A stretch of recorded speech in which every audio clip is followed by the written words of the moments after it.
Paper Mario, the Origami King. But wait, before you click off the video, I know what you're about to ask. You're about to say, Circle, the Mario I know and love is clearly made out of flesh and bones, and you're telling me he's made out of the same stuff I wipe my ass with? Listen, kid, I know, we have to all grow up sometime, okay? Paper Mario as a series is rocky, to say the least. The games range from one of the best things ever made to spitting in the face of God. But with every release, the idea of what a Paper Mario game is becomes more and more confusing. The first Paper Mario game I ever played, and one of my favorite games ever made, was Paper Mario: The Thousand-Year Door. If you haven't played this already, go find your game square, blow off the dust, and give it a try. It holds up incredibly well, and you're gonna have a blast playing it. It's absolutely exploding with creativity. With its incredibly well-written characters and beautifully made environments, it would take an entire video to explain why I love The Thousand-Year Door as much as I do. Oh, but this video isn't about that Paper Mario. It's about Paper Mario: The Origami King. You dingus, you flingus, you flungus. You fell into this video, you big ol' fucking dungus. Yes, hello? Oh, yes, I see you have many questions for me. Oh, please, one at a time, please. Mr. CircleToons, please, just a quick question for you.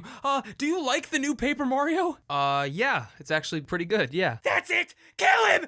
Kill him! Take his skin! No, please, let me explain, please. So what is a Paper Mario? Well, first you take a regular Mario and you squish him real hard. And then you got one of these dang things. Throw in some turn-based combat, some well-written characters, collectibles, items, and you got something that looks like a Paper Mario. But honestly, no Paper Mario game is the same. The first two were RPGs, and then the third one was some weird platformer. Then you have Sticker Star, which is pure garbage, and Color Splash, which is a really bad game wrapped in really good writing. And now we're here with the Origami King, which is like none of these games. The combat is now completely different. Instead of you being on this 2D plane, you're fighting on this massive 3D spinning disc. You're given just a few moves and you have to figure out how to line up the enemies in the proper order. And sometimes it made me feel like an absolute fucking idiot because some of them I guess I was too stupid to figure out. In true Paper Mario fashion, some enemies are weaker to certain types of attacks, so when you're moving these individual characters, you have to keep that in mind. And when you finally manage to perfectly rearrange like 50 enemies, it's super satisfying. You still, sadly, don't get XP from these battles, you just get money, and that's used to buy different items and upgrades. But that's not necessarily bad because a lot of the upgrades are permanent, and the items this time around have durability instead of just single-time use like Sticker Star and Color Splash. Plus, the boss battles are so good, I cannot stress this enough. Here, the roles are completely reversed. He's on the inside of the disc, and you need to make a path towards him so you can beat the shit out of him with a hammer. But there's multiple ways to beat every boss, so it really rewards you for trying different tactics. And some of these guys are legitimately difficult and take a while to beat. The last two Paper Mario games were like baby's first video game. Now there's a boss that can insta-kill you 10 minutes into the fight. And the disc puzzle combat isn't just the only combat in the game. There's also this overworld 3D platformer combat that's also really fun. And all of these battles are just that much more improved by one of the best soundtracks in any Nintendo game.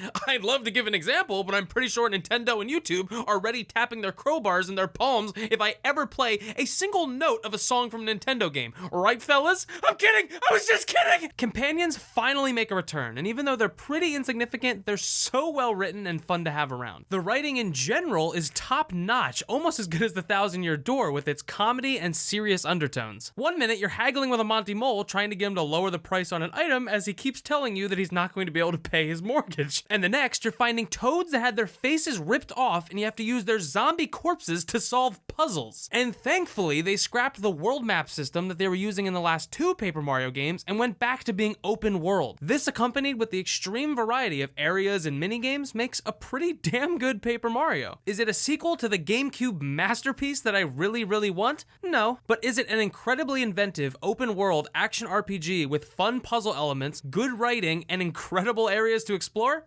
Yes! You can really tell with this one that Intelligent Systems is trying to make the best Paper Mario game they can. Recent interviews have shed light on the fact that since Sticker Star, they are no longer allowed to create new characters or modify existing ones in the Mario universe. Which, oh my god, that is so stupid. But even with these limitations, they managed to create characters and a world that I completely fell in love with. If I had to slot this in a tier list of all the Paper Mario games, I would make it tied with the Paper Mario for the Nintendo 64 and right below the Thousand-Year Door, but above everything else. I would still love to see a lot more RPG elements in the future Paper Marios, but this is a huge step in the right direction. Also, smacking all the hidden toads with your hammer is really satisfying. No, please, stop! You already found me! Oh, my sweet toad.